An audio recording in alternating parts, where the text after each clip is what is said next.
Hello everyone, how are you doing? This is MD Tech here for another quick tutorial. Today I'm going to be showing how to enable or disable the SmartScreen filter in Windows 10. For the purpose of this review, I'm going to be disabling the SmartScreen filter. If you're looking to enable it, just follow the steps. Just follow along with the video, and whenever I disable SmartScreen filter, just figure you should enable it. So the first area we're going to go into is Internet Explorer. So we're going to open that up.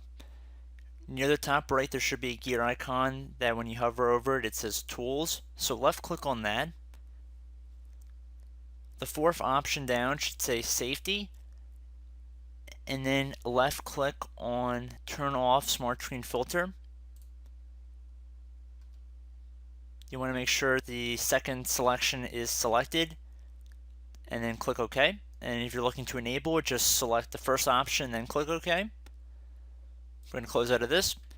Now go on to the Start menu. Left click on the Settings button.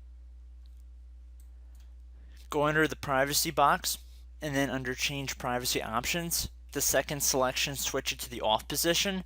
This more or less applies just to Windows Store apps, so it's a little bit more specific, but if you're looking to fully disable the SmartScreen filter, these are the two steps you're going to have to go through.